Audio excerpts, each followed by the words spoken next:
ਅਗਲੀ ਖਬਰ ਵੀ ਇਮੀਗ੍ਰੇਸ਼ਨ ਦੇ ਨਾਲ ਹੀ ਰਿਲੇਟਡ ਆ, ਜੇ ਤੁਹਾਡੇ ਨਾਲ ਸਾਂਝੀ ਕਰਦੇ ਜਾਈਏ। ਜੀ। ਫੋਰਬਸ ਮੈਗਜ਼ੀਨ ਨੇ ਅੱਜ ਇਹ ਛਾਪੀ ਹੈਗੀ ਆ। ਕਹਿੰਦੇ ਵੀ ਪ੍ਰੈਜ਼ੀਡੈਂਟ ਟਰੰਪ ਹੋਣਾ ਦਾ ਨਵਾਂ ਨਵਾਂ ਜਿਹੜਾ H1B ਲੋਟਰੀ ਵਾਲਾ ਜੋ ਪ੍ਰੋਗਰਾਮ ਆ, ਇਹਦੇ ਰਿਜ਼ਲਟ ਕੀ ਆਣੇ ਸ਼ੁਰੂ ਹੋਏ ਆ ਵੀ ਜਿਹੜੇ ਇੰਟਰਨੈਸ਼ਨਲ ਸਟੂਡੈਂਟਸ ਆ ਉਹ ਆਲਰੇਡੀ ਆਣੇ ਘਟ ਗਏ ਆ, ਤੇ ਉਹ ਸੋਚ ਰਹੇ ਆ ਵੀ ਕੀ ਸਾਨੂੰ ਸੱਚਮੁੱਚ ਹੀ ਜਿਹੜਾ ਸਟੈਮ ਵਾਲੇ ਆ ਉਹਦੇ ਵਿੱਚ ਜਾਣਾ ਚਾਹੀਦਾ ਜਾਂ ਨਹੀਂ ਜਾਣਾ ਚਾਹੀਦਾ ਹੈਗਾ।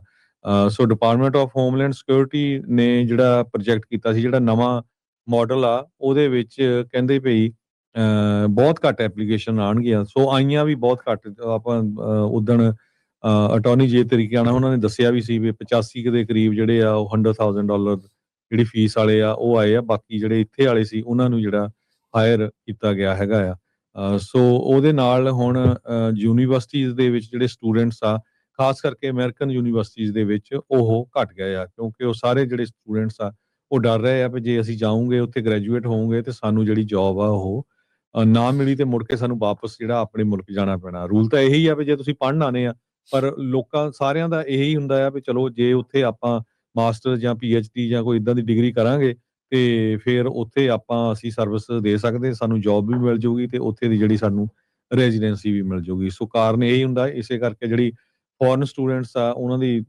ਜਿਹੜੀਆਂ ਫੀਸਾਂ ਆ ਬਹੁਤ ਜ਼ਿਆਦਾ ਹੁੰਦੀਆਂ। ਜਿਹੜੇ ਜਿਹੜੇ ਰਹੇ ਆ ਸਟੂਡੈਂਟਸ ਉਹਨਾਂ ਨੂੰ ਪਤਾ ਹੈਗਾ। ਜੀ, ਬਿਲਕੁਲ। ਤੇ ਅਗਲੀ ਖਬਰ ਵੀ ਇਮੀਗ੍ਰੇਸ਼ਨ ਦੇ ਨਾਲ ਹੀ ਰਿਲੇਟਡ ਆ, ਜੇ ਤੁਹਾਡੇ ਨਾਲ ਸਾਂਝੀ ਕਰਦੇ ਜਾਈਏ। ਫੋਰਬਸ ਮੈਗਜ਼ੀਨ ਨੇ ਅੱਜ ਇਹ ਛਾਪੀ ਹੈਗੀ ਆ। ਕਹਿੰਦੇ ਵੀ ਪ੍ਰੈਜ਼ੀਡੈਂਟ ਟਰੰਪ ਹੋਣਾ ਦਾ ਨਵਾਂ ਨਵਾਂ ਜਿਹੜਾ H1B ਲੋਟਰੀ ਵਾਲਾ ਜੋ ਪ੍ਰੋਗਰਾਮ ਆ, ਇਹਦੇ ਰਿਜ਼ਲਟ ਕੀ ਆਣੇ ਸ਼ੁਰੂ ਹੋਏ ਆ ਵੀ ਜਿਹੜੇ ਇੰਟਰਨੈਸ਼ਨਲ ਸਟੂਡੈਂਟਸ ਆ ਉਹ ਆਲਰੇਡੀ ਆਣੇ ਘਟ ਗਏ ਆ, ਤੇ ਉਹ ਸੋਚ ਰਹੇ ਆ ਵੀ ਕੀ ਸਾਨੂੰ ਸੱਚਮੁੱਚ ਹੀ ਜਿਹੜਾ ਸਟੈਮ ਵਾਲੇ ਆ ਉਹਦੇ ਵਿੱਚ ਜਾਣਾ ਚਾਹੀਦਾ ਜਾਂ ਨਹੀਂ ਜਾਣਾ ਚਾਹੀਦਾ ਹੈਗਾ।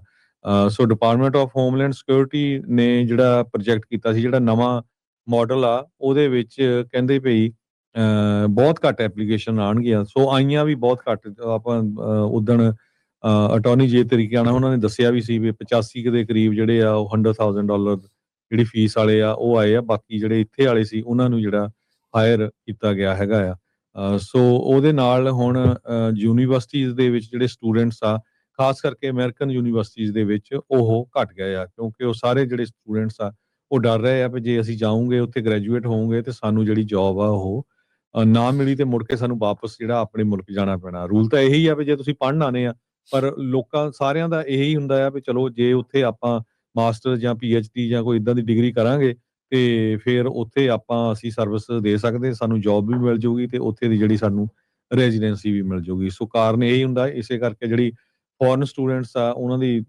ਜਿਹੜੀਆਂ ਫੀਸਾਂ ਆ ਬਹੁਤ ਜ਼ਿਆਦਾ ਹੁੰਦੀਆਂ। ਜਿਹੜੇ ਜਿਹੜੇ ਰਹੇ ਆ ਸਟੂਡੈਂਟਸ ਉਹਨਾਂ ਨੂੰ ਪਤਾ ਹੈਗਾ। ਜੀ, ਬਿਲਕੁਲ। ਤੇ ਅਗਲੀ ਖਬਰ ਵੀ ਇਮੀਗ੍ਰੇਸ਼ਨ ਦੇ ਨਾਲ ਹੀ ਰਿਲੇਟਡ ਆ, ਜੇ ਤੁਹਾਡੇ ਨਾਲ ਸਾਂਝੀ ਕਰਦੇ ਜਾਈਏ। ਫੋਰਬਸ ਮੈਗਜ਼ੀਨ ਨੇ ਅੱਜ ਇਹ ਛਾਪੀ ਹੈਗੀ ਆ।